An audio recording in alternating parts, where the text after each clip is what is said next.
but that's Nafisa Babu, but she is enabled through voice, if not visual, but we hope that will be resolved. Welcome to this wonderful webinar, a series of webinars on global practices and lessons from Pakistan, especially looking at the COVID-19 and the inclusive education context. We are in very good light right now, simply because we've had the launch of the famous and much awaited Global Education Monitoring Report 2020, which has been on inclusion and education. And much of what we'll be hearing today will be framed by the recent findings from that report. We have with us some wonderful panelists. We have Bilal Barkat from the Global Education Monitoring Report, Ian Atfield, who's the Regional Education Advisor for Girls Education Challenge in South Asia. We have Nafisa Babu, who's the Director of Inclusive Education for Light for the World, and she's the Chair of the International Disability and Development Consortium's Inclusive Education Task Force. We have Ahmad Ali Yousafzai, who comes from Balochistan, has been the former Lead Equity Advisor for the Punjab Education Support Program, PESP2, and he has been looking at the integration of inclusive education in the Punjab Education Sector Plan. We have, of course, Munaza Gilani, who's the Country Director of Sight Savers International in Pakistan, and absolutely a smashing, passionate activist and thought leader, as is everybody else. And Richard Creary, who is the founder and executive director of FESF Pakistan, where the Deaf Reach program, which was initiated in 1995, is absolutely blossoming, and he has great stories to tell and news about public-private partnerships and innovations. So without much ado, I'm Bela Jamil. I'm the CEO of Idara Talim Agahi, and I have the greatest pleasure of being the moderator for this webinar series, and especially this one. So I'm delighted absolutely to start this webinar. We have a few rules. All question and answers will have to be posed in the Q&A box. We request everyone to really keep their questions focused, and so that we could respond and ask the relevant person to respond. We have 8 minutes for each speaker, and after 8 minutes or so, we will then have 5 minutes for Q&A from that particular speaker. And when we are finished with all of our speakers and we've got time, we will then take additional questions on. There is a lot to cover. So without much ado, I will a presentation from our work at Idara Talim Agahi, and also what we see of the landscape of inclusive education, particularly in disabilities in Pakistan. May I request for that presentation to be uploaded, Afzan?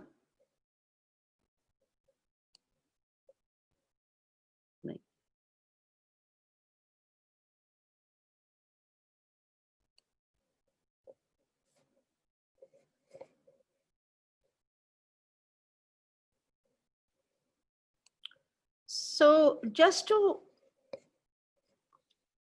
next please. So just to try and share the Pakistan context on disabilities in particular, we had the 1998 census in which 2.49%, last please. Can I have the, yes. We had 2.49% of the total population, which was highlighted as being people with disabilities. And I want to jump to the 2017 census, where this was almost forgotten, a question to be asked. And at the last minute, we got finally 0.48 in 2017. We've had, therefore, from a low of 0.48 to 2.49, to then in the TEACH survey, which was with Ideas and Rail Center of Cambridge University, 11.2% children of between the ages of 8 to 12. And that was the disability prevalence, and that was done just in Punjab. Then we have the mixed survey for Punjab with 17, almost 18% children with disability. And then we have the Idara Talim o Agahi survey, which is the child functioning module survey with 15% children with disabilities of 5 to 16 years age group. That was done in across Pakistan. So that's the kind of a range that we have on disabilities. Next, please. And then we were bold enough in the ASER, the Annual Status of Education Report, the People's Action for Learning Network, of which we are all a part of, to ask that question in terms of facilities and what kind of facilities, presence of children, what was the presence of children with disabilities in schools, in public and private, and what kind of facilities were available for children with disabilities. And this was again, you know, in that larger context. Next, please. And next, please. And when we look at the facilities, you see here in government and private schools, the facilities when it comes to children with disabilities, whether children who are physically challenged in terms of ramps and facilities, that's slightly higher. And then we look at the facilities in government primary schools, for example, of government presence of children with disabilities as reported by the head teacher that they're 0.27%, whereas the schools with children with disabilities come out to be 22.2%. This is in the public sector. When you look at the ramps available, it's 2% in the public sector schools, slightly more in the private schools, and disability-friendly toilets, just 4% in the public sector schools. When we look at this kind of a challenge of complete invisibility of children with disabilities and the barriers that exist, this is how we'd like to look at the whole challenge, not just for our country, but many countries, and look at some good practices that we may be looking at in these different regions of Africa and South Asia and other parts of the world. But at least we would have a good overview by Bilal Barakat from the Global Education Monitoring Report, presenting to us the first presentation for this session. And just to say that Bilal Barakat is a senior policy analyst leading the Global Education Monitoring Reports, monitoring and data work.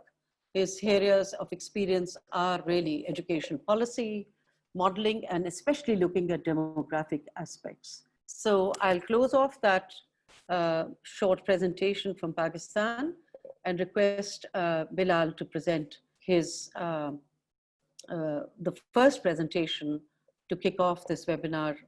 And I think nothing better than the Global Education Monitoring Report to get us off on a good start. Bilal, over to you. Thank you, Bilal. Very, very kind. It's my pleasure to be able to share some of our results and findings and recommendations. So I'm sharing my screen. I hope that works and you can all see this now. As most of you know, I think the Global Education Monitoring Report has the mandate of the international community to monitor progress on education in the Agenda 2030 on Sustainable Development.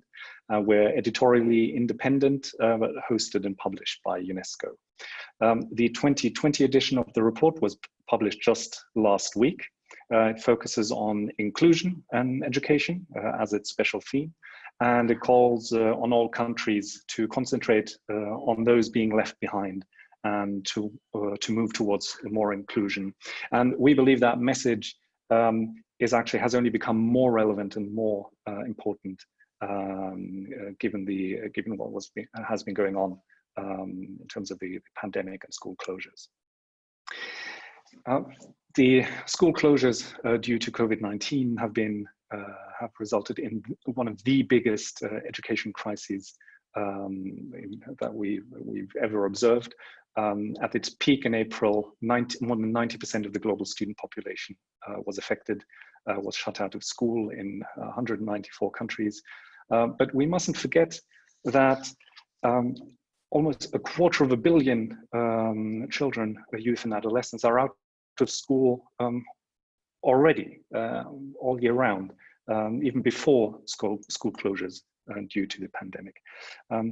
But at the same time, those who are already marginalized, who are on the borderline of dropping out, we know that they are disproportionately affected, disproportionately impacted by these school closures due to COVID-19.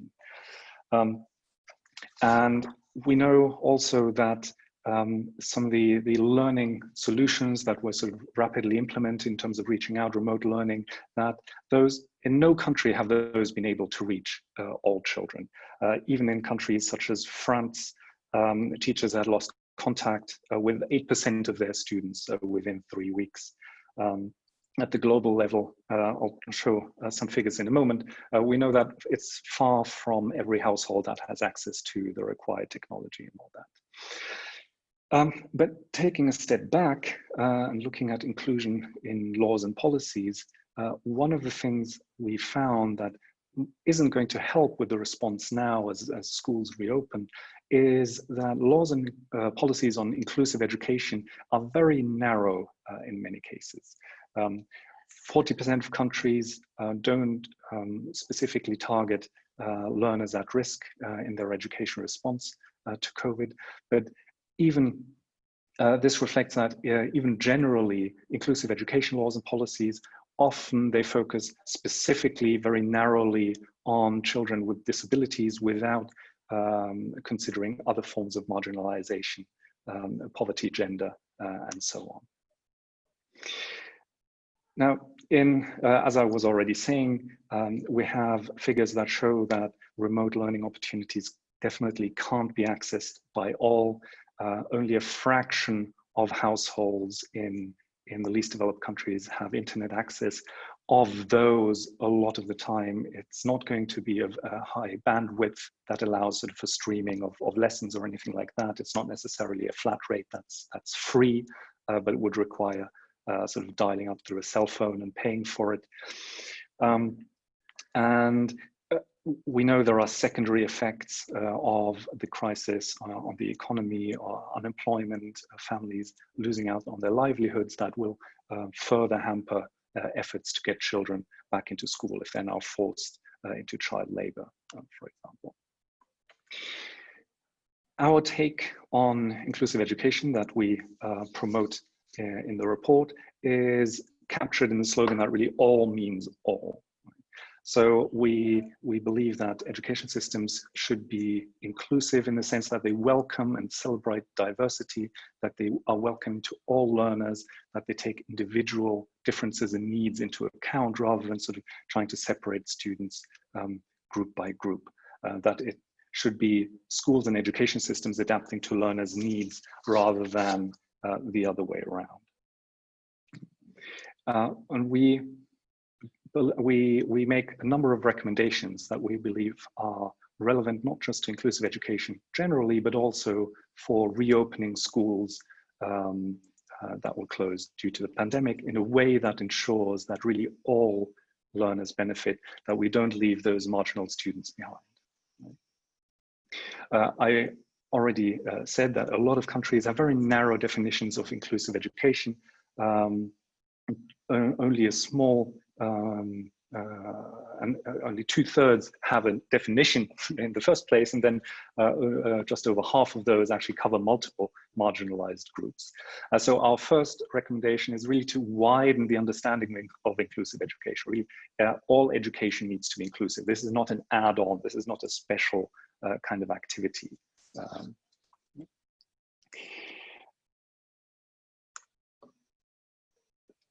To help with that, we recommend that the Global Education Monitoring Report makes the case that financing needs to be targeted more clearly at those left behind.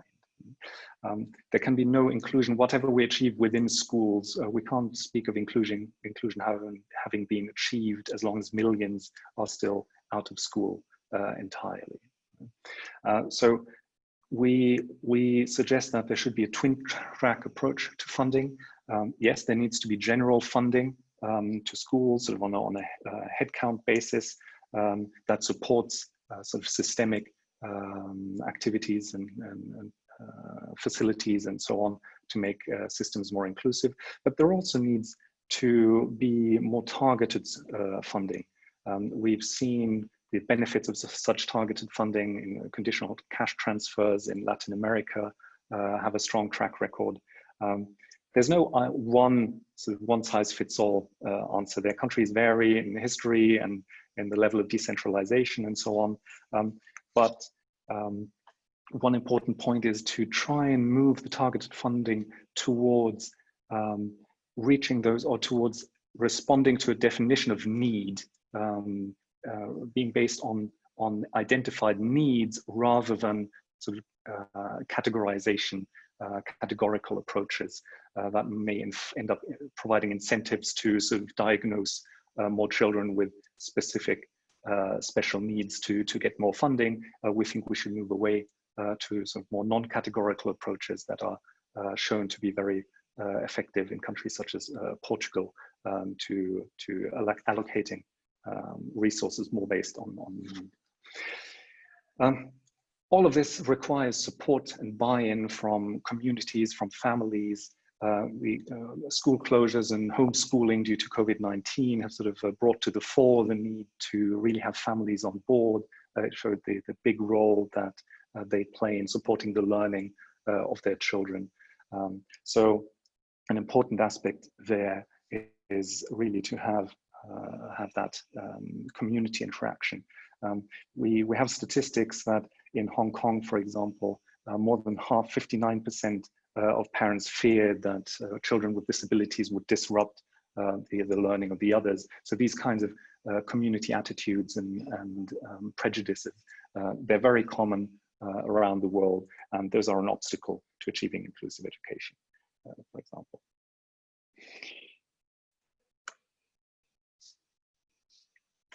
Inclusive education cannot be achieved by ministries of education alone. We show that there really is a need for cooperation, both horizontally across departments and different sectors, with social protection, for example. Often various aspects such as transportation are then organized by municipalities, for example, but also vertical cooperation across education levels, so that activities are linked, and the transition, these crucial transition periods from, say, early childhood education to primary school, or then from secondary education into the labor market, that those are supported. So this supports a multidimensional view of needs and inclusion. There are various best practice examples of countries that have sort of multidimensional indices that identify communities and groups that require further support, for example. One of the challenges, and we'll talk more about that in the 2021 report on non-state actors, so next year's report. So just very briefly, in the area of inclusive education specifically, there has always been a large role taken by NGOs, both as advocates and watchdogs that monitor sort of and hold governments to account, but also practically actually implementing and providing education to specific groups. And I'm sure we'll hear some examples specifically from Pakistan in a few moments. I'm rushing a bit here. It's a challenge. It's a 400-page report, so trying to present it in 8 minutes inevitably requires some shortcuts. In terms of content, one key aspect is to really have facilities and materials and curricula that can be adapted, that are appropriate to all learners, that are inclusive in themselves. So we don't end up with a separate curriculum, a pared down curriculum for specific groups, but that apply universal design, so that from the start, when the curriculum is designed, when textbooks are written, it's already designed with a view to being accessible through different modes, with a view to being translated into different languages, different kinds of assessment being available, and so on. And also in terms of the content being inclusive and representative. So we have an example here from Punjab in Pakistan, where in secondary school textbooks, only a quarter of the texts, images, mentions of people were actually of women. Teachers play a key role in achieving all this, and they need support. A large fraction of teachers report not feeling fully prepared, having a desire and a need for more training on teaching students with special needs, on dealing with diversity in the classroom, and so on. But it's not just teachers in the classroom, but also school culture, school ethos plays a big role.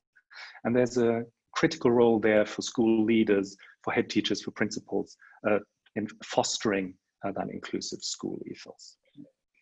Bilal, we've got like 30 seconds. Yes. Are you almost okay? done? Yes, I'm almost done. One of the key challenges is to collect appropriate data in a way, both so the data process is inclusive, but also in a way that actually finds the hardest to reach without doing harm. There's a dilemma there of, on the one hand, of needing identification, needing labels and categories in order for marginalized groups to actually show up in the data, but at the same time, not causing stigma. And there are far too many countries that don't actually have recent high quality, large scale household survey data that allow for that. So I'm wrapping up. I encourage you all to download the report. It's a very rich report. There's lots of evidence in there, statistics, policy discussions. We also have a range of old and new products, other products that I encourage you to take a look at. And with that, I'll stop. Thank you. Thank you very much, Bilal. I think I saw only one question here. That was with respect to socially, how do you have children be socially integrated during the virtual lockdown? And we'll come to that. But thank you so much. I think it just lay the ground so well and so richly, so nuanced in terms of not just the scale of the problem, but within COVID, you know, there are risks and there are opportunities as well. And I think what has been pointed out in terms of widening the definition, looking at aspects of financing, and looking at ways of being able to bring on many partners, I think is very, very important. I think the question then is, how do you walk the talk? In terms of the report, if there are some good practices that you can think of, and because this is a big issue of social integration in any case, but particularly when it comes to inclusion. If you have any thoughts on that, that would be marvelous. Great to have Nafisa with us. So it's Bilal. If you can respond to that question, please. Right, so the way I read it, it's a two-part question. I mean, there's the general situation outside of the pandemic, and then there's the additional challenge during the pandemic.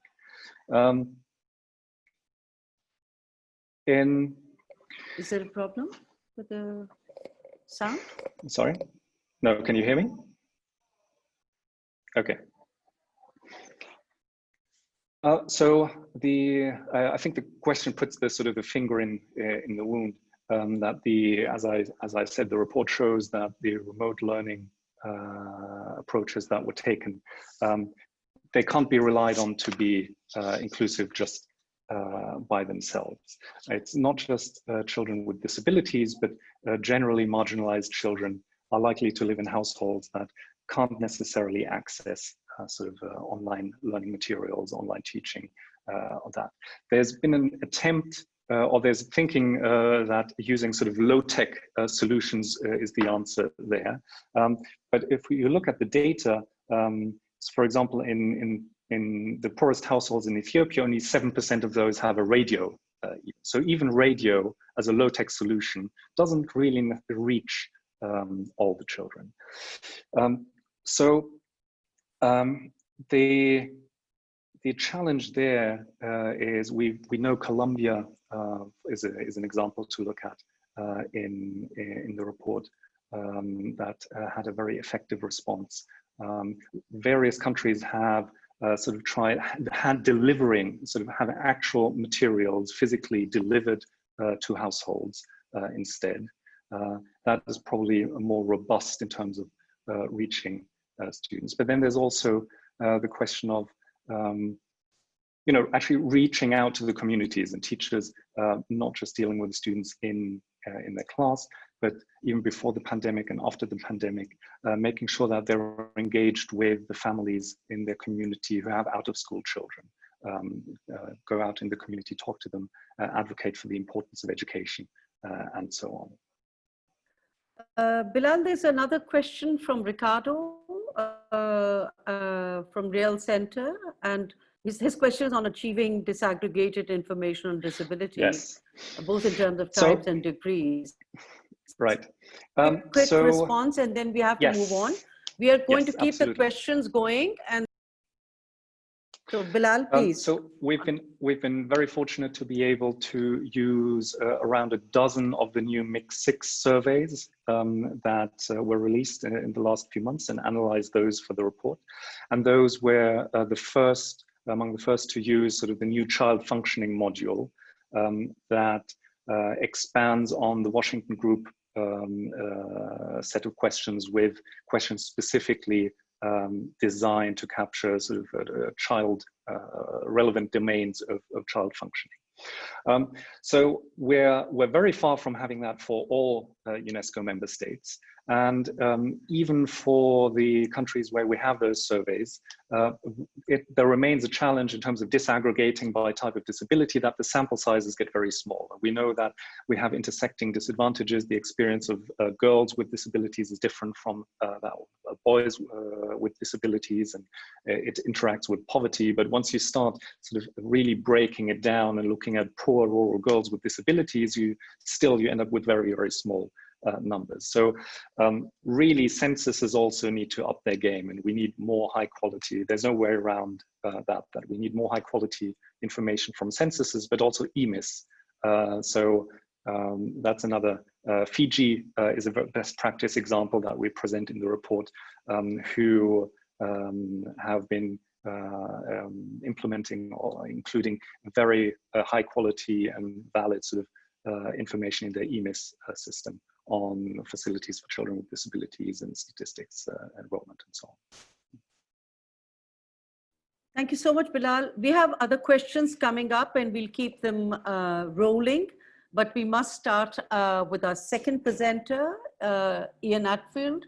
He's the Regional Education Advisor for Girls Education Challenge, DFID, in South Asia. And he's worked extensively on a wide range of diverse education instruments and engaged in education and formulating education policy.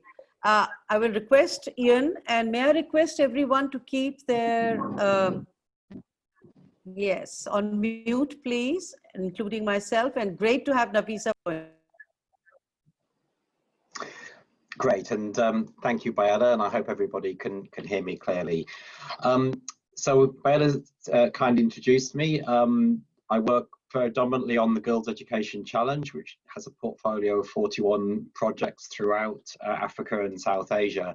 But increasingly, the last few months, I've been supporting a new innovation by DFID, which is a global education technology hub, to really try to improve research and evidence more broadly around what works in education and the use of technology, which is one of the subtopics that I'll refer to today. We could move to the next slide. So with kind permission, I hope, from the global monitoring team and from Bilal, I've just shown one of my favorite graphics. DFID has been a proud supporter, the UK government has been a proud supporter of the Global Monitoring Report since its early days. I think it started in 2002. And I think here this all means all infographic of what do 100 typical children look like really help to make the case around what we mean by inclusion that's already been discussed today. Yes, there are these definitional issues about data, which we do need, but even with having a proportion of children with disability at the top left, you see that almost all children have something that are different about them. There is no typical child. There is poverty, intersections with special needs, sexuality, migrants, ethnic or language minorities, where you live, urban, rural, other marginalized groups, and of course, gender is a massive it's a massive difference, and of course, certainly the Girls' Education Challenge is focused on. In the end, almost all of us are different and all need different strategies to include everyone effectively. Next slide, please. So to say that there has been an absolute, the impact of COVID-19 has been massive. I mean, a flippant answer you could give is to say, well, as Bilal already indicated, I think estimates in South Asia are that 46 million girls are out of school before COVID. Well, what difference does it make? You might say. They weren't in school anyway, they're not missing more school, but that's not correct. The impact of the lockdowns on mental health, psychosocial issues such as anxiety, food insecurity, hunger, and violence have all been amplified by the COVID pandemic. The Malala Fund has estimated that on these sort of marginal groups, that a further 10 million secondary school age girls may be pushed out of schooling permanently worldwide. Violence has rocketed as people increasingly have been trapped at home. Within some of our Girls' Education Challenge programs in Nepal, there have been cases of adolescent girls committing suicide already in the last 3 months. A lot of the normal support routes to prevent and mitigate violence have closed. Even though phone hotlines increasingly have been put forward, we do find that they have, that they help some and their use have rocketed. But a lot of those face-to-face, physical, community, school-based solutions, teachers are often the people who spot violence in the home or haven't been available. In addition, issues such as tribal or caste-based violence have spawned problems. There's been inequities in food distributions. We work with landless day labourers from the Musahar Dalit community in Nepal, where they've really been prevented to learn because of these issues that survival comes first. And so I think all education interventions have had to pivot around how to support people in their hour of need. The example that's been showing on slide at the moment, I think is a really good one from a neighbouring country, Afghanistan, where we've been supporting programs that are engaging in community-based education.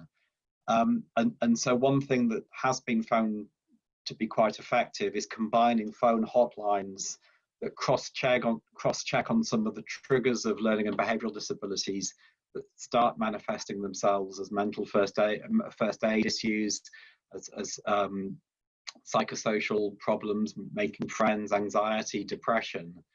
But it's combining phone hotlines together with people, with community volunteers who can call in on people, talk to parents, and also promote broadcast media that might be available through radio, TV, or other media as a ways of keeping people in touch. And this is something that the different education technology hub have helped, setting up a partnership with Roshan Telecommunications. And I think there's great potential to consider as we start to come out of some of the stricter lockdowns of the COVID pandemic about what things are really worth keeping on and where they may be equally applied. In this instance, this intervention might have a lot of ability to provide in some of the tribal and areas of Balochistan in Pakistan, for example, where some of the new Girls Education Challenge programs will be starting to scale operations.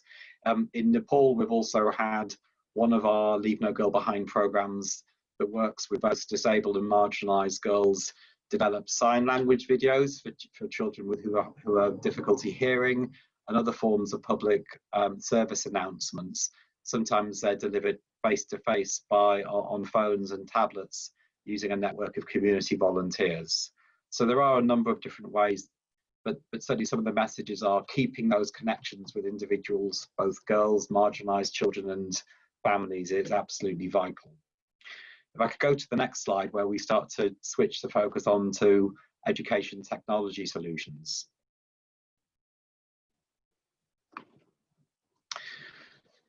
So certainly within DFID, we don't envisage education technology as being a silver bullet, something that will solve all problems simultaneously. But it certainly can help, and we're trying to build the evidence base around approaches which both consider both the inclusion factors but also the equities that are vital. It has to be customized to meet the needs of specific communities and specific children. We can't forget those underlying constraints about the digital divide. And let's not forget, digital divide is not just about north-south, rich or poor countries, or rich and poor households and communities within countries, but there's also a massive gender divide when it comes to use and access. Girls are often the last to get to use, for example, mobile phones that have been spreading rapidly in the past decade, or to have limits about whether they can choose to use them and what to choose them for. There's concerns about girls will use them to, for example, I've often heard that girls will just use them to start dating online, even though the evidence around this is extremely limited. And of course, there's a lot of negative or harmful behavior by all people when they come to use digital technologies. We've seen it even in this webinar when somebody's been trying to hijack the chat function with abusive messages. There's been a much longer history of using interactive radio instruction. It's been going for over 15 years in Pakistan, potentially with American USAID support, but it's only had limited amounts of scaling. There's a perception that radio isn't necessarily a modern technique, but I think there is increasing evidence about its effect, and that's to provide a range of benefits which go beyond just formative learning of literacy and numeracy, again for spreading life skills and ways to keep in touch. It also has the ability to spread in terms of using mobile devices to access radio or audio instruction. COVID-19 does mean in just last 2 minutes. Yeah, okay. So I've put on a number of links, and I hope these slides will be available, because certainly the EdTech Hub has put out a great report looking at how to support learners with special needs and low-income resources. The links to this are on the site. And this certainly uses this universal design framework that Bilal referred to, in terms of including representation materials, the engagement of people so that they're motivated to learn, and also that they can demonstrate learning and expression through engaging in the learning process. And there's a number of sort of great examples towards the bottom of the slide. One flag in particular, I think, has been the work of eKitabu in Kenya and Kenya Digital Learning Trust, which have really got broadcast media TV with subtitles, with sign language, showing material going out on national TV. Similar things are happening in Ghana, and I think Ilm in Pakistan are also doing other things, as other panelists may talk about. We can move on to my final slide.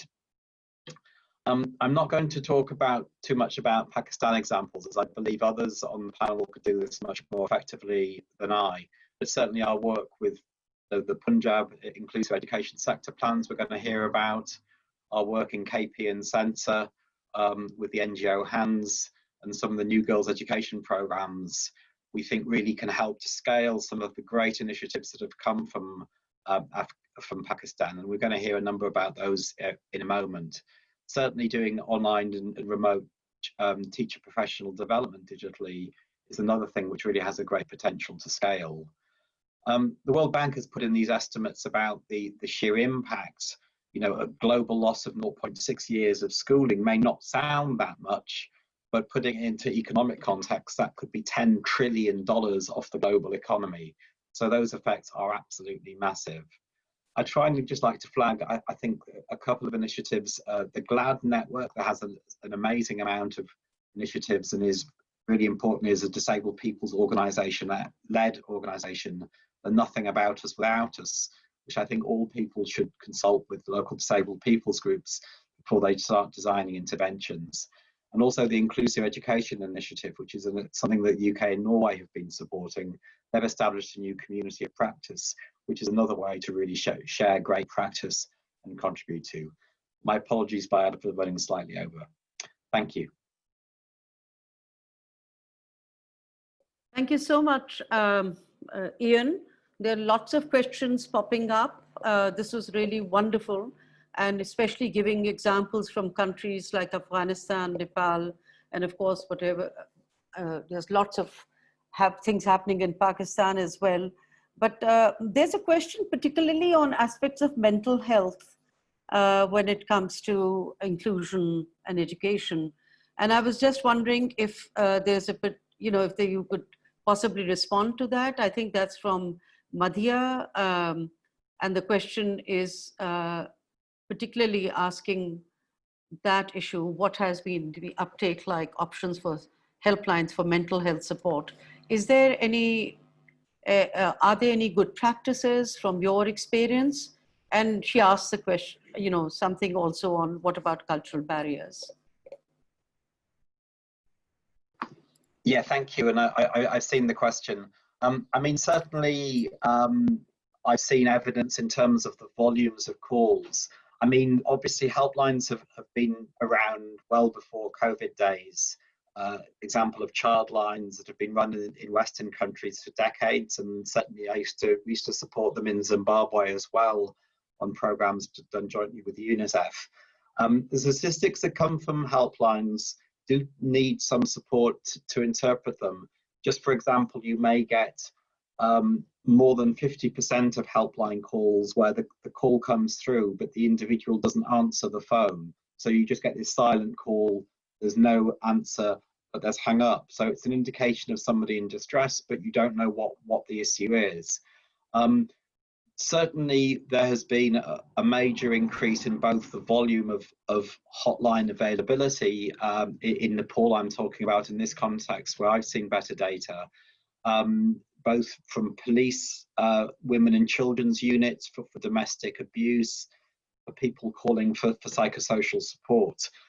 So certainly the volumes of calls and within some of those calls, certainly the topics about restrictions, not being able to go out, worries about anxiety, depression are clearly increasing.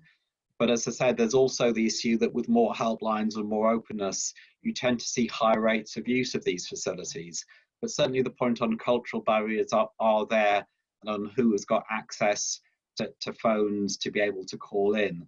And there, for example, there, as I said, I mean, there's been a lot of issues in Nepal where parents, I think in one survey I saw, and I'll try to share the links to it, 90% of parents fear to let teenage girls use phones because they feel they may arrange what's known as a love marriage rather than a parent arranged marriage. And so they see these ways of blocking, and this may well lead to people who most need support not being able to access devices. But it is very varied. And I think this is one area where there's a growth, and also the use of sort of silent buttons that can just say, I'm in distress. But obviously the technology to make those systems work are currently not always available in some of the low and middle income contexts. Thank you.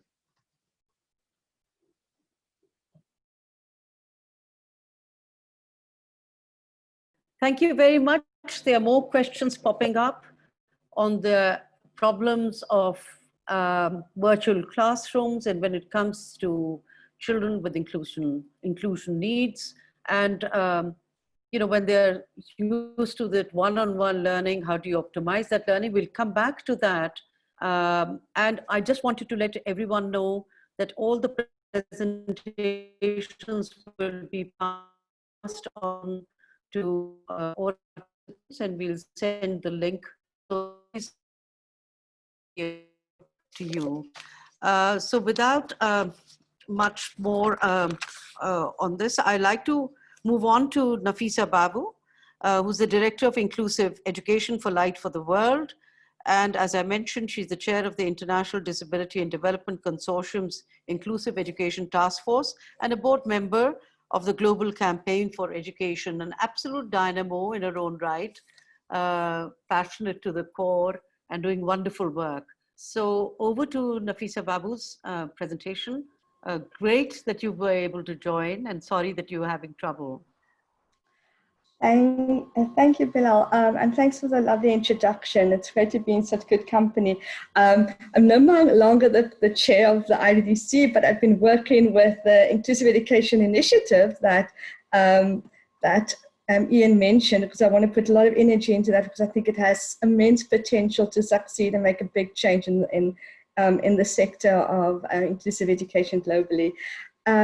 Today, I will give a little bit of a snapshot of what is happening in inclusive education in the countries that we work in, mainly in sub-Saharan Africa. And I think, when I listen to some of the from the stories from Pakistan and everywhere else, I feel that we are so much more the same than different. And our circumstances and challenges are very similar, and that's why we can learn from each other. Next slide.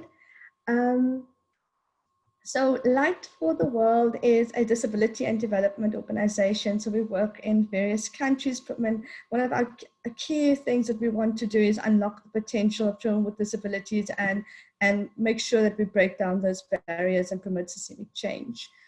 In our COVID, next slide, sorry. In terms of our COVID response, I think we took to heart, on the words of Winston Churchill, we should never let a good crisis go to waste, and make sure we can and ensure that we step up our action and our game to make sure that children with disabilities are included. So what we did, our first response was to do a lot of advocacy work on disability inclusion in emergency response, and engaging with Education Cannot Wait and the Global Partnership for Education and other funding mechanisms to make sure that children with disabilities are included in any financing available, and to make sure that there also is targeted financing available to ensure the inclusion and continuity in learning. We also did a lot of work in, we've also started doing advocacy also at country level with the local education groups and donor groups to raise awareness and help with the Global Partnership for Education grants at country level. To make sure that they are also disability inclusive. The other thing we did, which made where Bella and the team and I've been collaborating on, is to make sure that we start to learn together about how we can come up with creative solutions that kind of blend the community approach that we know that is working with technology, because one way of doing things is not going to work in response to COVID. So we collaborated with the DBC Consortium, with Equitable and others. And we also did a bit of a rapid assessment to see what are really the gaps on the ground. And beyond surveys, we also had conversations with parents, and some of the survey results were quite, showed us some of the things that Bilal had spoke about. Almost nobody had a mobile phone. Hardly any people in Ethiopia, families had radio or internet access. Food security was a massive issue. And when everybody was talking about having access to learning material, parents are saying, I'm struggling to communicate with my child because my child uses sign language and I don't know how to communicate with them. And we have massive behavior problems and frustration in the home. So those are the things that helped us to devise our intervention approach. And we looked at, okay, so if the government is looking at radio, what is happening? This is not really inclusive of children with a hearing impairment or intellectual disability. So where can we plug in the gaps with our intervention? We also looked at things that were in the pipeline that had could have a positive effect to ensure learning continuity for students. For example, we were already looking at accessible learning and through a project in Burkina Faso where we first advocated for the Marrakesh Treaty to be ratified that makes published works accessible across borders and relaxes copyright laws so children have access to books. So we looked at how we could use technology and also this advocacy work we've done with publishers in there in the country. And I think our big focus was on how we wanted to make sure that all our interventions we have helps to build back better. Next slide. Of course, we also recognize that the COVID crisis caused a lot of challenges. With a health crisis that had severe economic and social effects, and therefore we wanted to make sure that our beneficiaries and people we work with had food, because often in countries like Mozambique, they've already had experienced Ida, and the floods there had resulted in massive economic crises, and people's livelihoods were disrupted. So we started with providing lots of food and has survival kits of food and other support, such as medication for epilepsy and also psychosocial support. We generally don't do a lot of cash transfers. We really believe in connecting people with livelihood activities so that they can, and creating small businesses so they can actually create a better livelihood and alleviate poverty in their homes. Another part of our response was looking at psychosocial support that Ian also mentioned. It's such a crucial thing, and raising awareness about what is the COVID pandemic and what is the COVID-19, how do you protect yourself, because families were experiencing a lot of fear around this, and there was a lot of misinformation. And I think the quote there from one of the beneficiaries who said that there were lots of people talking about remedies in their community, and it was so good to get information from a credible source, a community worker that he knows and trusts. Sorry, that's so the next slide, it's slide 6. This is just a bit of some of the barriers that children with disabilities and their families face. Safe and nurturing home environment, access to the internet, accessible books, or even having contact with a teacher, wash facilities. We know hand washing is so important, but often just having access to safe water is quite a problem. And also getting, parents are also not necessarily getting a lot of support from families, especially single moms with disabilities. Now they had their child at home and they were struggling also. That made it difficult for them to even sell their goods, and during the lockdown, obviously there were also other restrictions. And I think what we've noticed, and like others have mentioned, that this COVID pandemic has really exacerbated the multiple disadvantage faced by the poorest of the poor. And it makes it even more important now when we're doing our interventions to monitor what has been the impact and the effect of our activities on persons with disabilities and collect good data so we can build back better in the future. So our, slide 7. Our colleagues have now recently been visiting some children and their families to hear from them what are some of their key challenges. And Sophia, a 6-year-old girl with a physical disability, was sharing how she really misses playing with her friends and going outside, and that how her mother tries to help her but isn't literate and doesn't speak Portuguese. And this really shows another issue where often in countries that we work in, the mother tongue is not necessarily the language of instruction in the early years, which is not quite problematic. Next slide. So moving forward, what we feel is really important is that the twin track approach to distance learning or intervention should really underpin all our work. So this is a bit about the twin track approach. So basically the twin track approach looks at system levels intervention and then disability specific intervention. And ideally what we want to see in the future is that targeted interventions for children with disabilities become the norm and become a system level intervention. I think for now I see a lot more on TV programming, sign language interpretation. And we also see now that governments are putting their learning material on a website, and we want to make sure that that is an EPUB format, which makes it accessible for students. And this is very useful for students with disabilities who often also have gaps in their learning.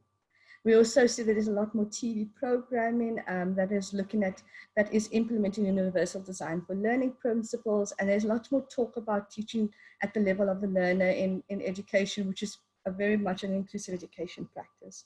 And we also see things that people are talking about in terms of recovery, where accelerated learning and remedial catch-up classes. These are so important to have in general, not just now post-COVID. Some of the disability-specific interventions which we are largely funding at the moment are things like having material available in Braille and providing those to students, particularly those who are writing examinations now, and also books in audio format or easy read, and then also looking at specific guidance for parents who are struggling with behavior issues and how to look at promoting a good environment at home, as well as calling services like Ian has mentioned. So slide 8. I thought I'll share with you some of a best practice example. So we've noticed in BIDAR that parents are really struggling in terms, especially those of children with who are deaf, because they don't have proficient sign language, and there are challenges around behavior and fear. And in general, we've always been concerned about the very low levels of literacy of not just the parents there, but also of the students who are deaf. And we thought that teaming up with Akitabu to develop some great digital stories would be a good way forward. And these digital stories, I would invite you to please have a look at them. They have sign language embedded, they have a bit of a glossary, and we were thinking of expanding that to make sure these stories promote socio-emotional learning and provide also tips for play and etc. So we give parents some advice. So this is all in development at the moment. And we're also making sure that our community CPR workers are still in touch with parents during the lockdown using WhatsApp, other instant messaging. And like I mentioned before, also with similar to what Ian mentioned, one of our partners in Ethiopia, that's Ethiopian Center for Disability and Development, they developed a toll-free hotline during the pandemic. So we are kind of connecting a lot of these services together. And we're also teaming up with Centigray, an organization there who's been providing talking textbooks on a solar audio reading device. It's quite helpful for students. I think this blend of community level mobilization and intervention and technologies is a really, really great way forward, and would be a good way to ensure learning continuity now and in the future. So one of the things that really struck me in the beginning when we had discussions about the pandemic was a lovely quote from the former minister of Liberia. He said that in school closures, children, our youngest generations are making the biggest sacrifice at the moment due to school closures. So we owe it to them to make sure in the school recovery that we do things better. And I think that's one of the things that we really want to ensure, that we invest in good remote learning and increase community and family engagement in learning, not just to mitigate the current disruptions in education, but also to make sure that there's more flexibility in our education system to be able to tackle challenges in the future. For example, when I said about BIDAR, at the moment today, there's been a lot of violence in BIDAR and civil unrest. And if we have a system that looks at a blended system of remote learning using technology with community approaches, disruptions in learning caused by conflict can also be overcome. So on slide 11, I just wanted to draw your attention to, this is a lovely diagram developed by the GLAD network, and there's also a link to some tools that would be useful to many of you to explain what is inclusive education, some ideas of applications that are useful during this time, and some guidance. I think it would be quite nice to have a look at that. And just an advert, many of us part of the Inclusive Education Initiative, technical advisory group, have developed a report on COVID, inclusive education during the COVID pandemic. And this should be relaunched in the coming weeks.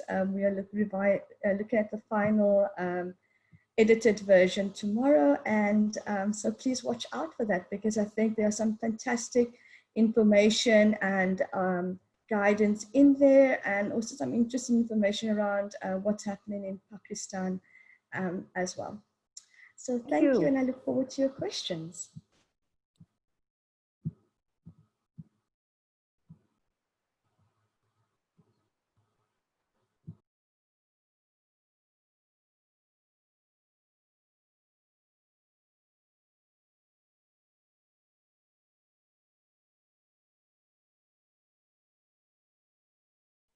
Can you hear?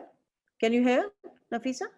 So thank you so much. That was so rich. I think so much to take away from a practitioner and also an influencer in terms of policy, whether it's the twin track system, some of the best practices, and the combination of ed tech with the community participatory approaches. And so much to take away. One of the questions was regarding e-Kitabu. You did refer to that. Perhaps you can elaborate a little bit about e-Kitabu and your.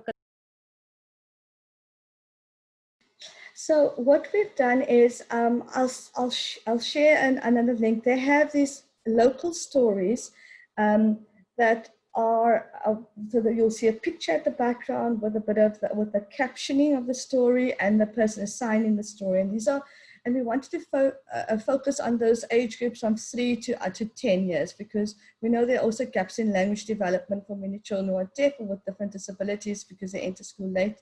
So we thought, here's an opportunity to use story-based learning, digital stories, to promote not just language and literacy, and then also embed some ideas around play and things, advice around play for parents. So it's, they also have some wonderful stories on how to explain COVID to young children, and that's quite nice. And they have a collaboration with like the African Books, a Global Book Consortium and others. So it's quite easy to get local material. And at the moment, what I'm doing with the team is we're looking at deciding what aspects of socio-emotional learning do we want to tackle in our stories, and then what kind of play activities could we suggest to extend learning, so for parent as well. And we want to send these stories via social media, like Telegram's what they use in Ethiopia, but WhatsApp and other social media possibilities. In broadcasting in Ethiopia is extremely expensive, so we couldn't afford that. But we thought this is a starting point, and hopefully we're applying for funding to continue that. And we hope to use some of the work from what you are doing and the PAL network to also track progress in learning outcomes, especially literacy, early literacy as well with our project. There are two questions, and I'll just post them and see, if you can answer them. One is with respect to the mental health issues, and in fact, do you see the increase of drugs during this pandemic? Is there any, have you seen any evidence of something like that? And the second is, whilst there is a lot of focus on parents and school administration and community, what about the child or the adolescent or the adult at that individual level, does that get completely overshadowed, that attention by all the other actors who are in the support role? That's a question that maybe we can bring it up again with others wanting to answer as well. But these are sort of a couple of questions that had come up on mental health and drugs, and also the focus on the...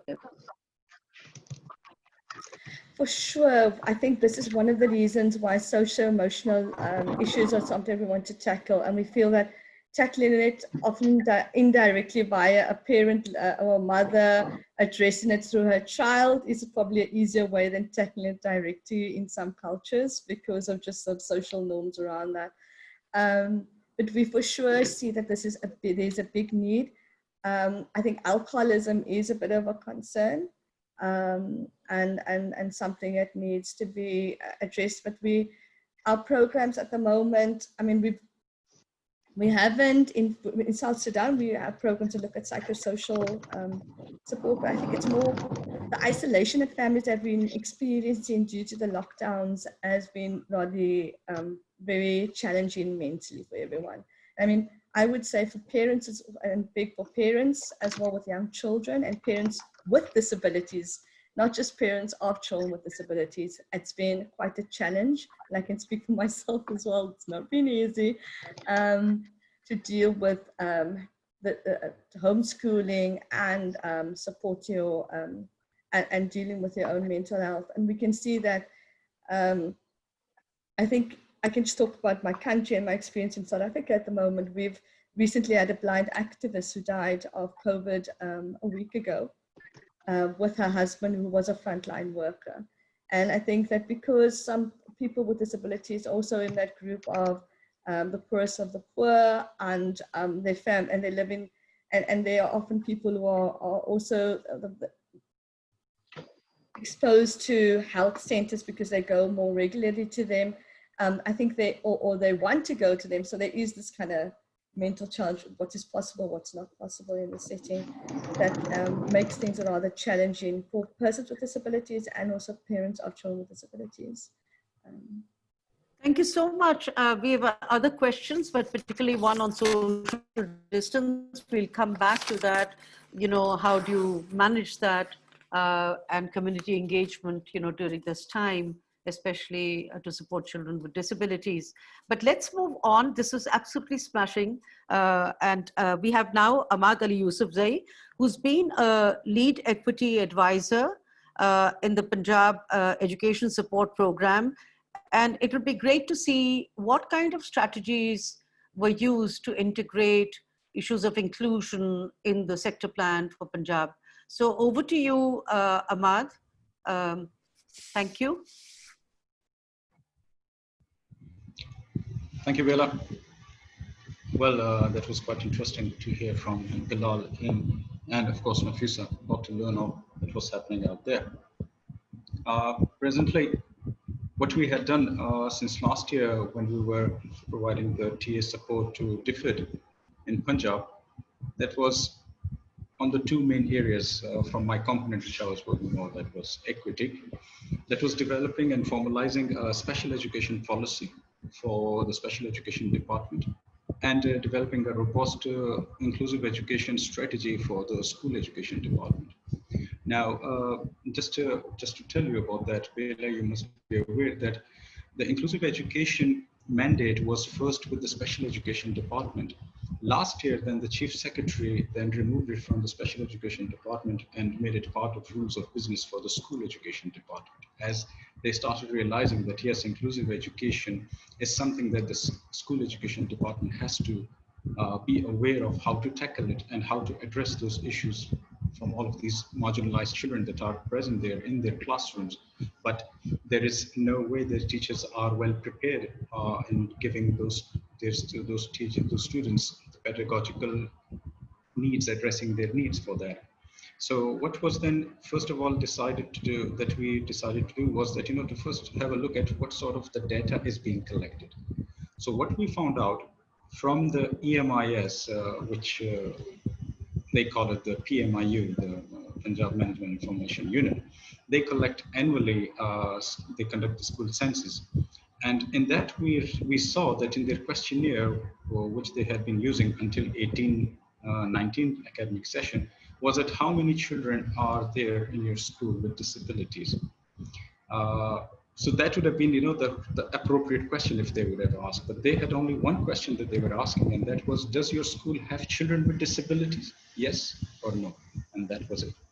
So not knowing that what sort of disability are we talking about, what kind of functional disability we're talking about, what is the level of that disability, is it in the mild side, is it in the moderate side, or is it in the severe side, or in the profound side? Nothing like that. So this is where then, as Bilal mentioned, that we use the Washington Group questionnaire. Out of those 11 questions which they had, we used the 4 questions for them. The questions of children with having difficulty in visually, having difficulty in hearing, having difficulty in walking, any disabilities that they are having. And finally, the question was on their learning, that what sort of difficulties are they having in learning. So what happened then, we went for a pilot way. We started piloting it in initial 2 districts with 11 schools. So, and then we developed these questions from the Washington Group questionnaire, and we sent out in the field the data collectors to go and check out these questions with them in schools and as well with teachers. Can everyone hear me? Bela, you're having a problem hearing me? Oh, I can hear you. Well, there's Okay. some kind of noise coming, and I'm just trying to identify where that's coming from. I hope everybody else is hearing. Everyone else is hearing me loud and clear? Okay, so what happened that when we went and we piloted this in all of those schools, with those pilot schools that we had identified, we came and we found out that there were so many students with those with mild hearing problems and with moderate visual problems, which were always going untackled. And when teachers used to be asked about that, the teachers' typical answer would be, well, these students, they're not interested in studies. These students, they come from a background where they like to work in the fields with their parents. So just giving them lame excuses. That's why they're not interested in education. But actually, this was the main problem. They had these issues which were left unidentified. So last year then, in the academic session 19 and 20, PMIU went on and they included these questions in their questionnaire of the EMIS while they were collecting the data. And they must, and by now they have collected all of the data, because by the time the results were being finalized of the data, our TA support had ended and our project had closed up. But I hear from my contacts there that they have gotten a very vivid picture now when they will be sharing it with the planners, especially with the teachers training academies, with the textbook boards, with the assessment bodies, that what sort of arrangements need to be done. But all of this would be remaining incomplete if there was no strategy in place. So this is where then this inclusive education strategy was formulated. And even in Punjab education policy documented very clearly, it says that, this strong strategic inclusive education strategy should be part and should have a very robust implementation plan in order to see that where the deficiencies are lying and how these children can be coped with. So that is what in Punjab they have done, and we are quite happy to see that, for the first time they are collaborating now with the special education department, because before with special education department, they were always, working in their own silos separately.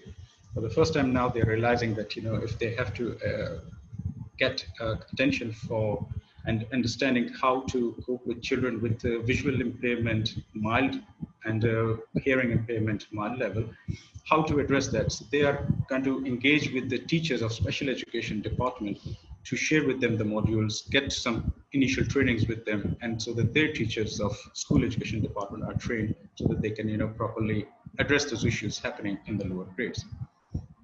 Presently, what I'm seeing now, the e-learning that they're doing through the television and through the channel that they have created of Telugu, the deficiency is that they have not considered the children with disabilities. They have got all of the content there. They are providing all of that content, but they have not kept in mind that if there are children with such special needs, how will they address them? They would not make would not take much of an effort just to put one teacher there with a sign language and continuously doing some sign language. So the children who have got hearing impairment, they can also be considered on the same platform. But what we are seeing at the moment is that is a miss. That is something which is not happening at the moment on the television, on the channels that they're having. Apart from that, there another big challenge which is coming, Bela, you must be aware of, is that the Punjab education have changed their medium from English again to Urdu now. So it means that all of their English, all of their textbooks, all of their pedagogy and teaching guides are once again going to be changed. So it means that whatever they are teaching for the time being has to be kept on hold, so that when the next session is going to start, so they're going to come up with some new books and some new medium of instruction. So for that, keeping in mind, where are the children with special needs? Where is the inclusivity going to be, and how are they going to be addressing that? So those are things that, at the policy level and at the management level, the provinces have to look at. Thank you, Ahmad. Thank you very much.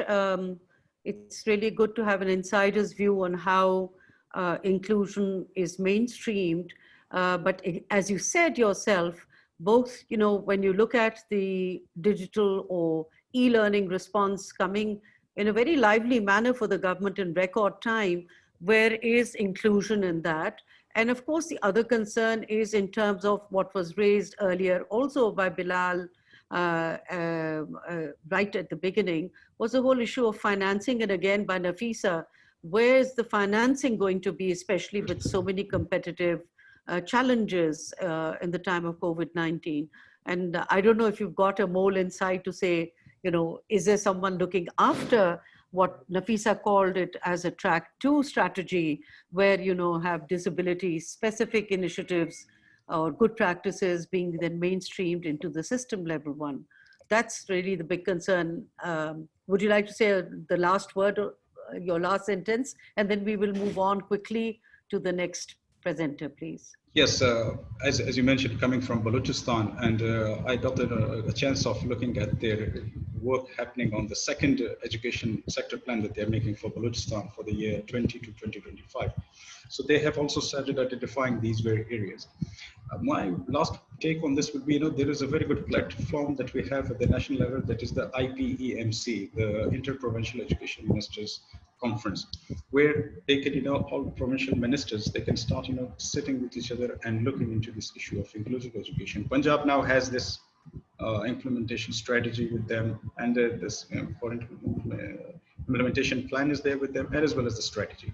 So if they can, help out the other provinces who are not very much there, well secure, and they have got limited resources for that, so they can take help on that. So I would say that IPMC is the platform where they can all sit and bring their heads together and think more on inclusive education.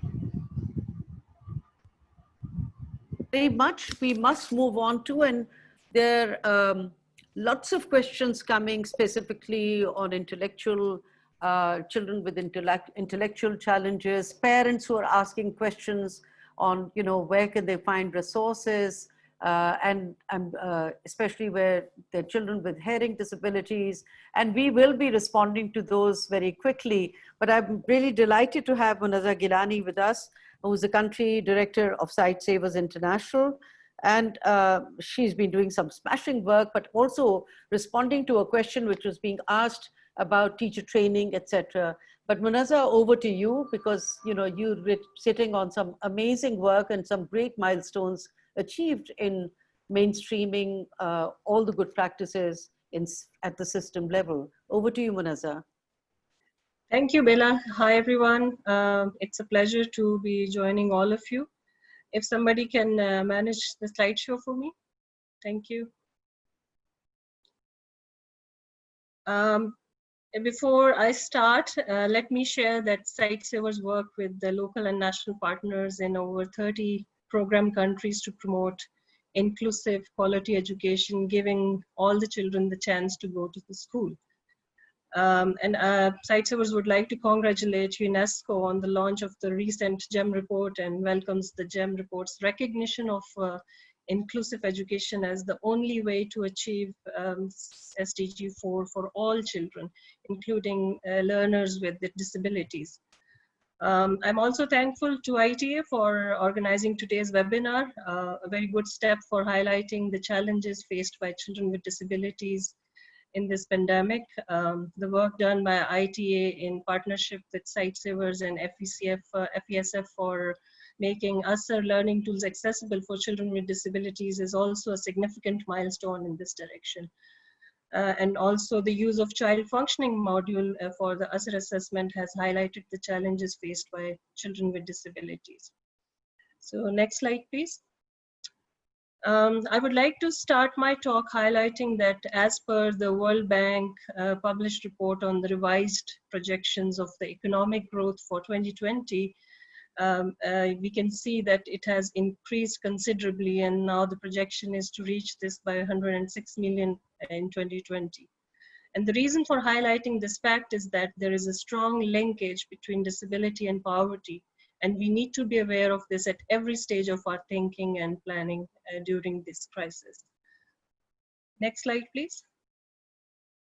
The unprecedented impact of COVID-19 pandemic across the world is well documented, including its negative effect on education systems, learners, and communities. But children with disabilities are particularly marginalized if there are prolonged school closure, because they face increased risk as they are likely to be more affected due to underlying health conditions, by reduced access to prevention and support measures, and also school closure can lead to disruptions in their daily routine, which can be particularly difficult for many children with developmental disabilities and can cause significant pressure on their families and caregivers who require additional support in this time. And skipping even one session of their regular therapy could lead to a decline in the child's overall progress, and this may even lead to opposite effects in the child's behavior. School closure, impacting over half of the world's population of school children, not only disrupt the learning, but also access to the food programs, social support, personal assistance, and medical care, which is often available through the school settings. Next slide, please. The key challenges faced for home-based schooling or remote schooling for children with disabilities are manifold. Generally, there is a lack of teachers. There is a lack of teachers in special education, and during pandemic, this has become worse, especially in countries like Pakistan. Students can have access to accessible learning materials and devices in school settings, and distance learning make it inaccessible for them. So far, there is no training or orientation available for parents or teachers and for children with disabilities themselves in local languages, which in Urdu we call it Aam Fahm Zaban, which is understandable for a layman perspective. Same is applicable to the access of IT softwares and other assistive technologies. Next slide, please. So what are the available options and innovative solutions? EdTech helps students with special needs between common devices, accessibility features, and purpose-built softwares and hardwares. Education is now more inclusive than ever. Whether a student's challenge is related to learning, mobility, or sensory processing, the right application can break down the barriers in truly amazing ways.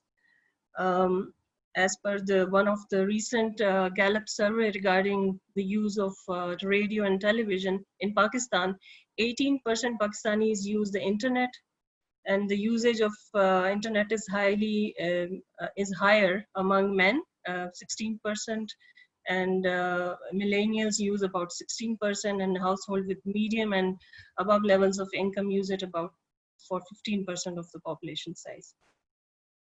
I must say that there is a key role for assistive technologies in facilitating the learnings of children with any disabilities.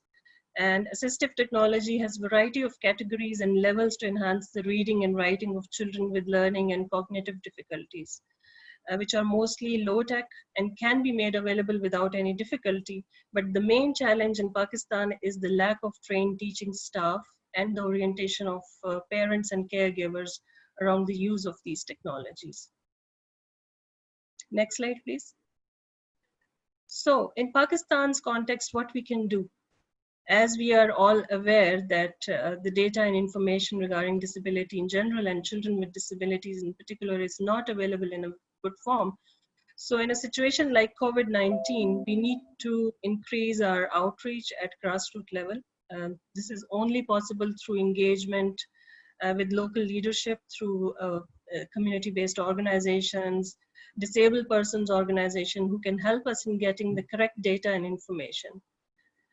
And the lessons learned should also seek to identify the areas in which can be strengthened for the system to respond more efficiently and effectively even after the disaster or the crisis.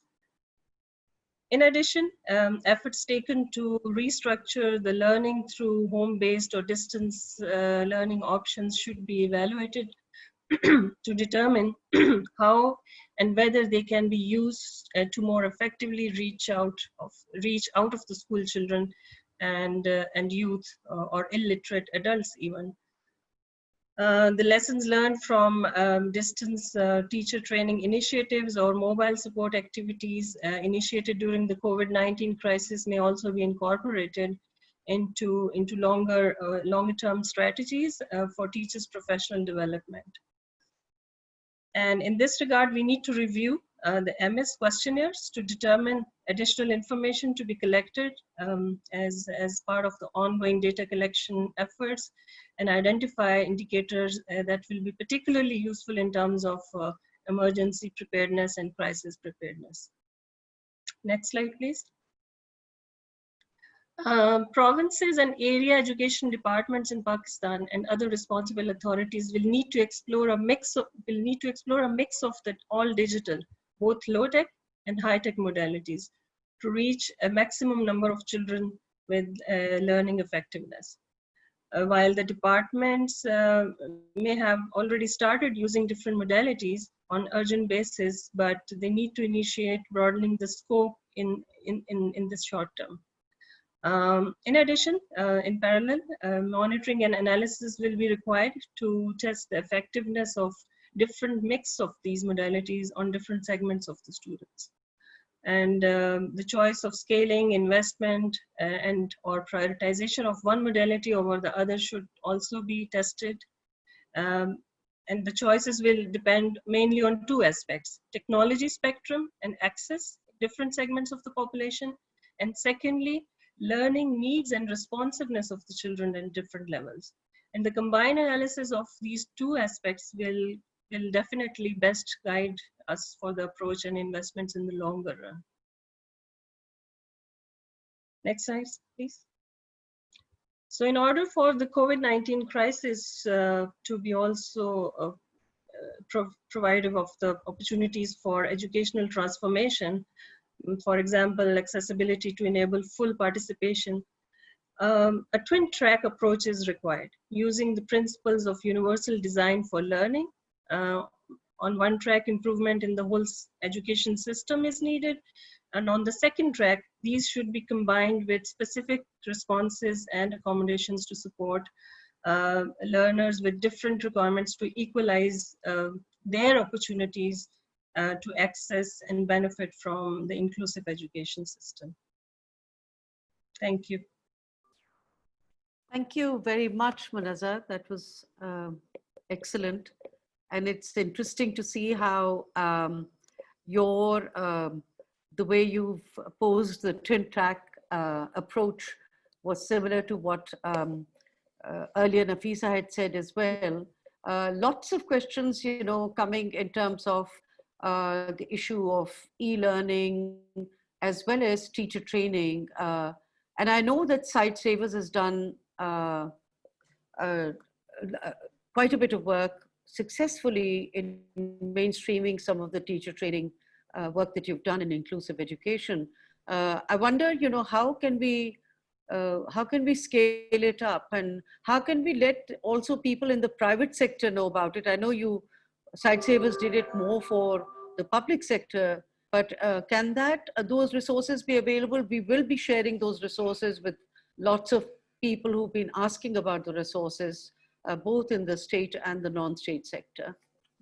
Yes, Bela, thank you for asking this question. This is very important, particularly for the private sector in this crisis. And the module which we developed for the public sector regarding inclusive education, it now needs further revision, keeping in view the new technologies available and updates in those technologies. And particularly, we need to update this module for the class teachers, giving them some practical tips how to manage a child with learning difficulties or with special needs in a mainstream classroom environment. And this work is going on within our organization as well, and also in partnership with other stakeholders and partners. But we would love to roll it out in the private sector, and for that, obviously we cannot do it alone. We need support and strength from all partners like you who are on the panel today. And this is something which is doable, and this can be rolled out through strong partnerships. I've got a great idea, but I really want to have Richard there. But I think what should come out of this webinar today and our meeting, across so many regions, is that if we can set up a great learning resource pool over here, and that should be available to anyone and everyone from several platforms, and also informing the government as they start thinking about reopening the schools, but also developing more content which is inclusive. So let's come back to that again. And I haven't left all the questions, and we will come back to the questions, and those that are not answered here will be answered by all the esteemed panelists a little bit later, and we'll get those answers and get to all our presenters as well. We have now finally, thank you, Munazza, that was fabulous and always from the heart. Richard Carey, as I mentioned, he's the founder and executive director of FESF Pakistan. Amazing work by DeafReach, and we are delighted that he could be here with us and again, illuminate us with all his passion on inclusion and what they've been able to do, including story. In fact, the only digital content that's running right now on the PTV and is exactly the stories in the Pakistan Sign Language being done by DeafReach. So great, DeafReach. Can we have Richard, please? Richard, our last presenter. Hi, can you hear me now? Perfectly, perfectly, Richard. And let me share my screen. So,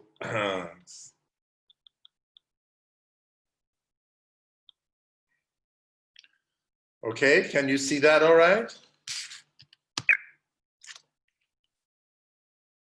Hello? Not as yet, Richard. Afzan, can you help? It says I'm screen sharing, so hopefully it takes a minute to load. Okay. It should. Is that okay? You can... Well, I'll just introduce myself for a minute, and thank you, Bela, for inviting me to participate and to share our learnings. We have been running the DeafReach program in Pakistan for the past nearly 3 decades. And what started as a very small sort of one-room schoolhouse has grown in scope and size to where we now have 7 full-time campuses in different cities across Pakistan, providing quality education for deaf children. And are you able to see the screen as yet? Yeah, yeah, there it is. Okay, perfect. So, as the title of our slide says, we're adapting to a new reality in this COVID situation. And I'd like to share with you how we are doing that. just to give a little background, next slide, please. You know, when we talk about the number of deaf children in the country, we've got over 1 million deaf children, and hardly 5% have access to education. So this is a huge gap that needs to be met. Sadly, the children that were able to go to school now during COVID are even further left out, because the deaf children are highly marginalized, not only due to their disability, if you will, but the majority of them are from low socio-economic backgrounds with little access to facilities. Next slide, please.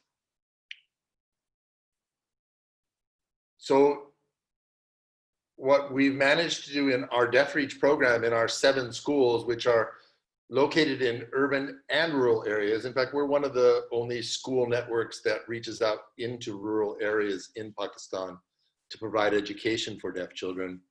The majority of educational opportunities exist in the main urban centers, but the majority of the deaf children don't live in those main urban centers. They live mainly in the rural areas. So we have 5 schools in Sindh and 2 in Punjab. And our model is very holistic in the sense we're not just focusing on education. We have our academic program goes from KG up through college, I'm happy to say. We've added on now a higher education program. And we also provide vocational training leading to employment. We have a very active parent training program, as well as a teacher development program. And we're also very strong on advocacy. And what we've worked very long and hard over the past many years is to document Pakistan Sign Language and make it accessible countrywide. Next slide, please. Sorry, go to the next slide and we'll come back to this. So I'd like to talk for a minute about our Pakistan Sign Language resources. We've developed digital learning resources in sign language, which are available online, free of cost to the whole country. You see the website there, psl.org.pk, which anyone can access. And on this site, we have a 6,000 word dictionary, which is both in English and Urdu. There's a phone app of the same. There's a hard copy book. And we've curated localized stories in sign language, which are also presented with a voiceover in Urdu and English. And we have upwards of 100 story videos, some of which now are being shared on PTV, on the Tele-TV program. In fact, we've asked PTV directly if we could have at least a half-hour slot daily for deaf-centric learning content, because deaf children can't access the content that's presently there. We haven't received a response yet, but we're hoping to get a positive response. So could you go back to the last slide, please? Just to share about the partnerships we've engaged in to create more awareness and advocacy locally, especially we're part of a National Assembly Welfare Council. We're on the Sindh Special Education Advisory Board, and we've had a very strong partnership with the Sindh government, which I really want to compliment them on, because the Department of Persons with Disabilities, for empowerment of persons with disabilities, has done a really good job in trying to make a difference and trying to improve programs which sadly have been stagnant for many years. So to their credit, they've been very engaging, very open to work together. And we've had a great partnership in that regard, which I think has a lot of potential to improve things in the coming years. We worked with other organizations in that regard, now PDP, and other local bodies in partnership with Sindh government to accomplish some of these things.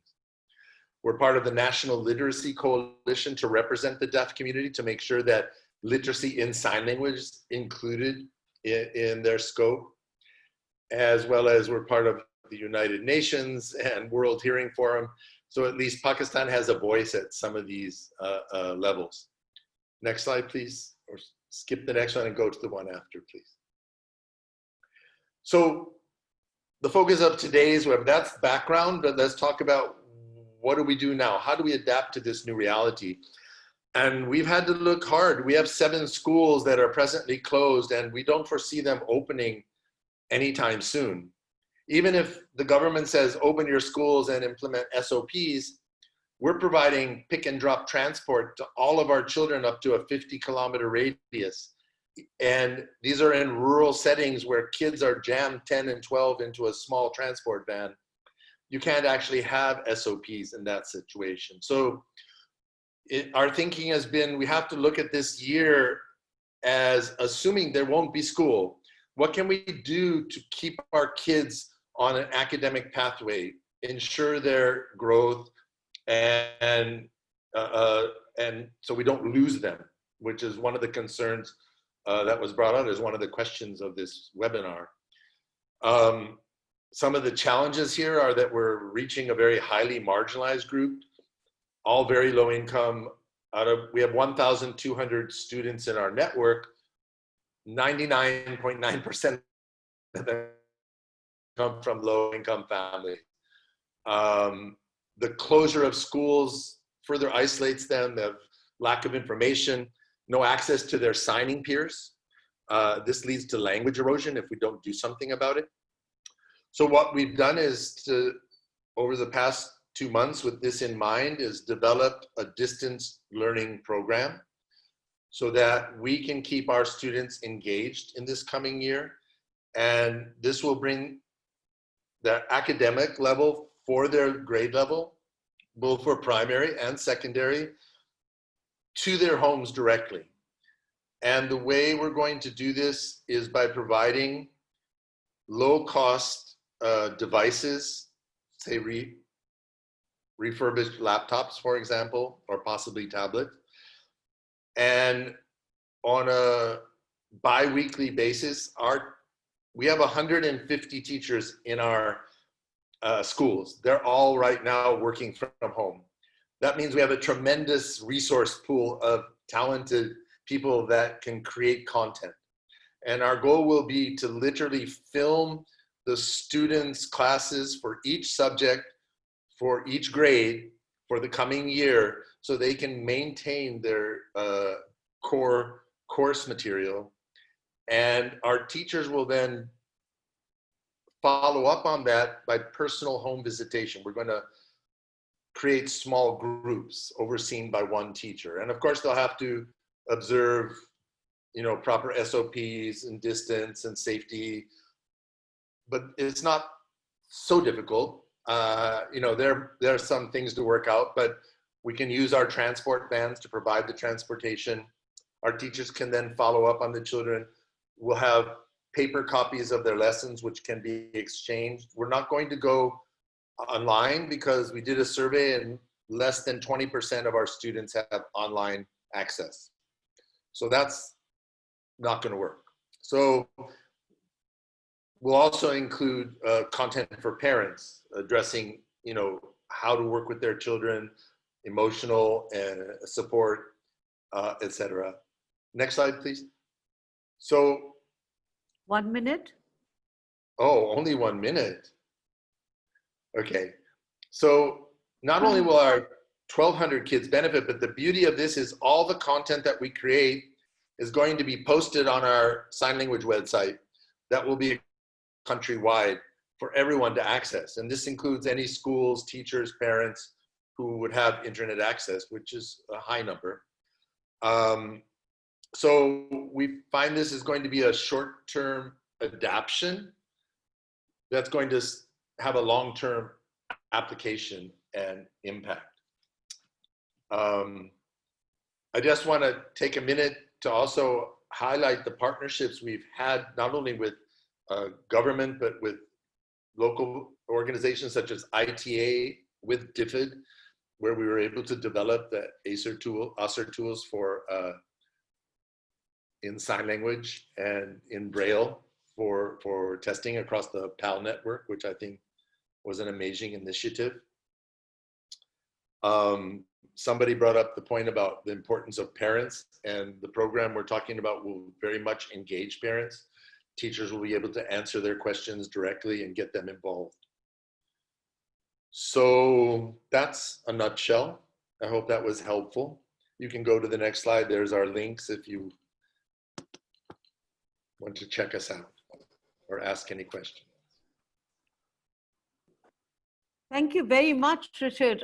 In fact, there's been a huge demand in the Q&A section for lots of experiences. How have you responded to the COVID-19 pandemic, but also what are the good practices in your own experiences, you know, with children with all kinds of difficulties. And so, you know, I think this has been so rich coming from a practitioner, and this whole issue of making content available.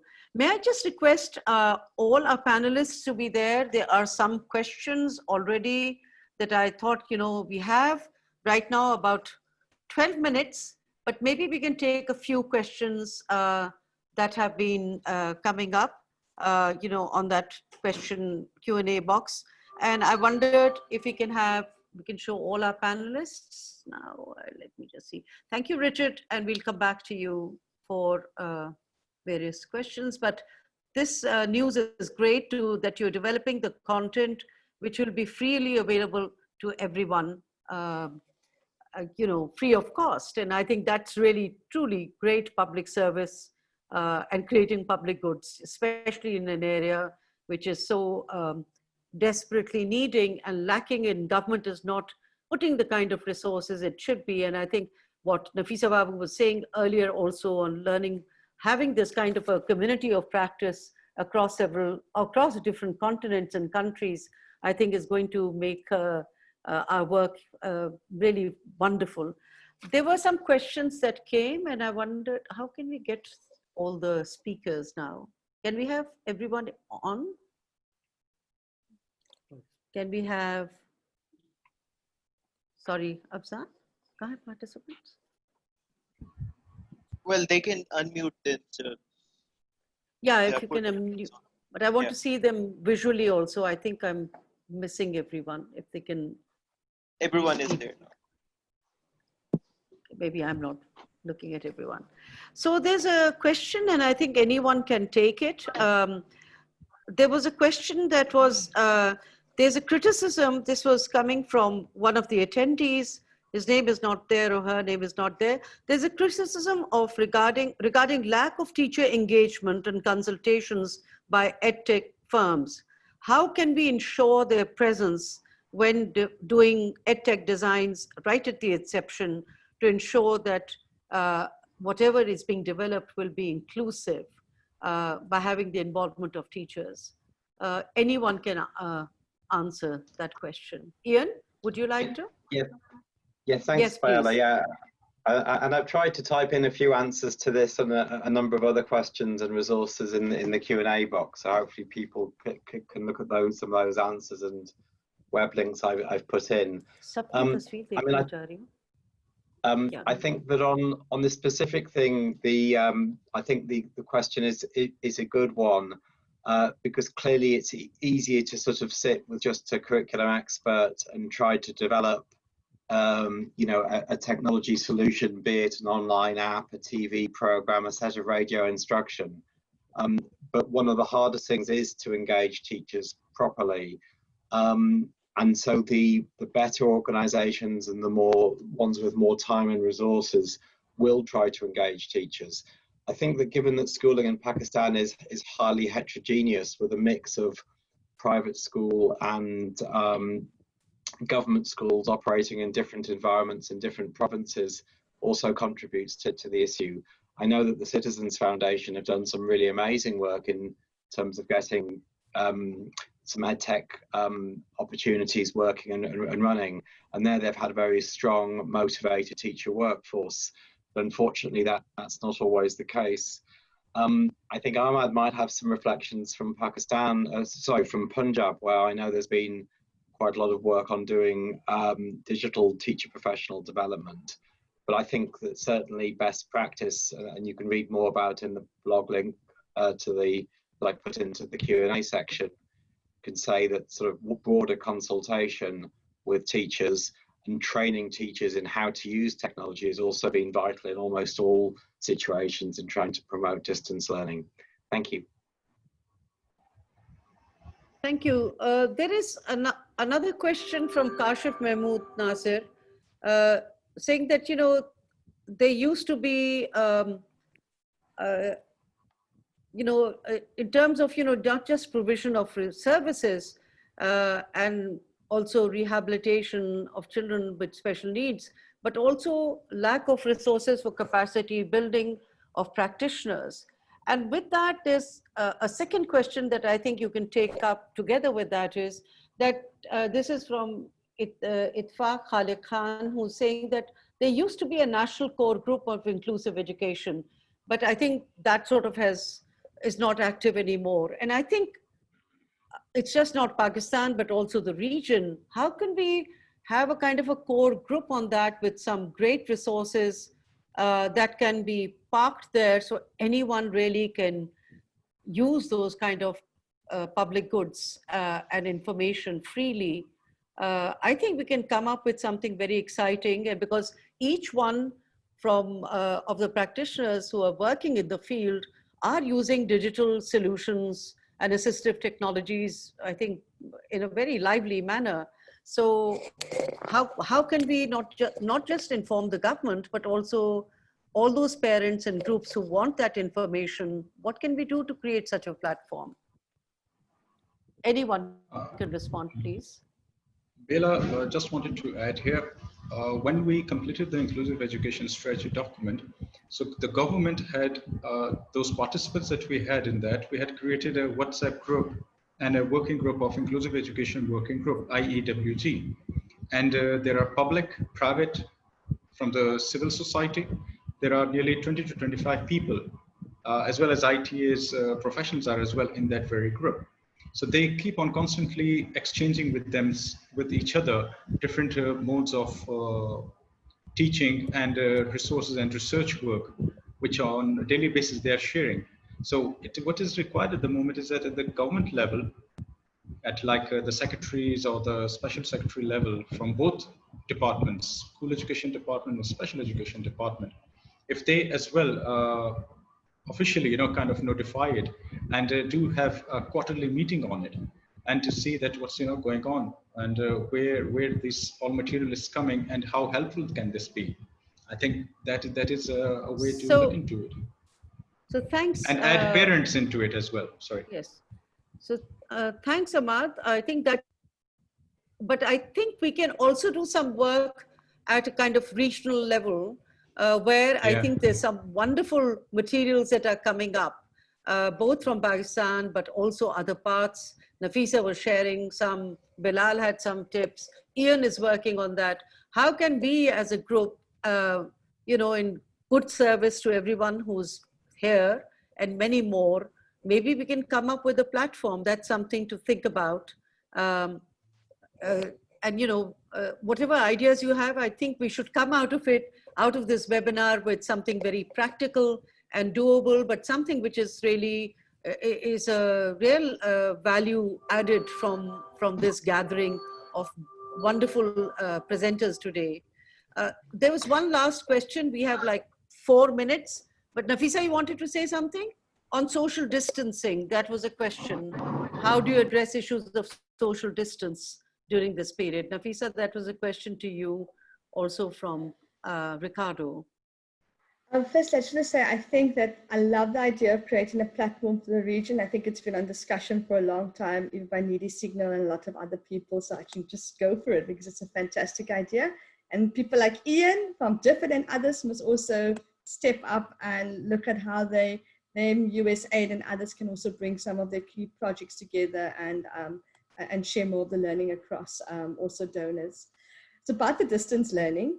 I think there is a this social distancing, I think it's incredibly difficult when you have classes with 100 children in them. And some schools are looking at phased approaches of having children re-entry, but in some of our schools in Mozambique, they're already doing a phased approach for schooling because there were so many children. So we are quite, and that's why I think now this whole hybrid system of community engagement with technology is even more important to kind of to implement this during the time period of lockdowns and school closures or phase kind of school rollout. So we are looking at PPEs for teachers and community workers are providing. And also children, but the challenge is children do not like wearing masks. I mean, I've been trying to reinforce it now for weeks. So true. And shields, I think might be better, especially if you're deaf. To the facial expression is important for all children. So I think that we really need to think along lines think about guidances that are practical. And I'm having that conversation with my daughter's school as well. What is practical in the state, and how do we make sure that we don't raise our children up in absolute fear and anxiety, because I think that's also quite a danger to strike the right balance. Yeah. So one minute of comment from Munazza. She wanted to say something. And Bilal, if you want to say something as we're about to close. I just wanted to endorse the idea of the core group at national and regional level and what Ahmad and you yourself has suggested. And I just wanted to highlight one missing aspect which was in the previous inclusive education group as well, and that was there was no representation of the persons with disabilities themselves. So we need to have strong DPO, disabled persons organization representation in that core group so that we know the real challenges faced by them. Agree. So I'm going to call on some of you wonderful champions right here, that all means all, and that in the education reform process, like that minister said, that we will see inclusive education as a very important part, but maybe we can all commit to doing something very practical to form this core group, and whatever it can be national, it can be regional, whatever. But I think it will be wonderful to have contributions already from all of you, because you're doing wonderful work, but we can start populating it, and we'll be surprised that for all kinds of differently abled children, we'll be able to produce some wonderful materials which are practical. And the government will also, we'll request the government to become a part of it as well. Any parting comments from Richard and Bilal?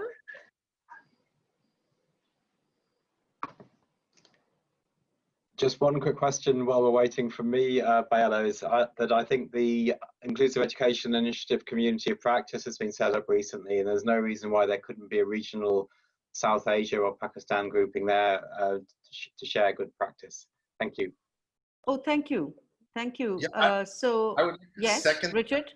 Second that, because I think some of the actual practical solutions that we're coming up with, which is great to talk about the needs and the theory and stuff, but what really works on the ground and is effective are things that can easily be shared and replicated in other regions, because we're all facing very similar challenges. So I think if we form a group like that and share best practices and things that work or lessons learned, I think this could be very, very effective.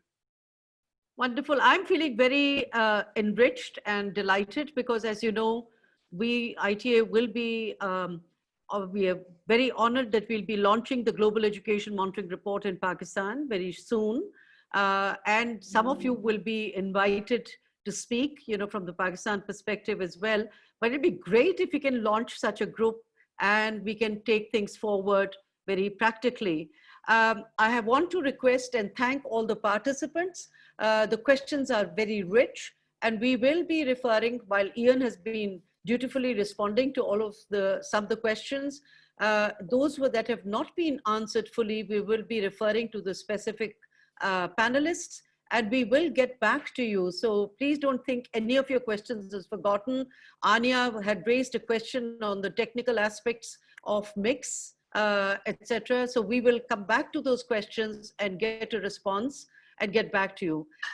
With that, I really want to thank all our wonderful panelists. My God, the presentations were so rich. And Ahmad has promised to share with us the sector plan, especially the inclusive strategy. So we will have all the resources up for all our participants. Thank you very much, everyone, for attending this. And this is just the beginning. Thank you. Goodbye, everyone. Good evening, good afternoon. Thank you. Thank you. Goodbye. Goodbye. Thank you on behalf of ITA. God bless you all.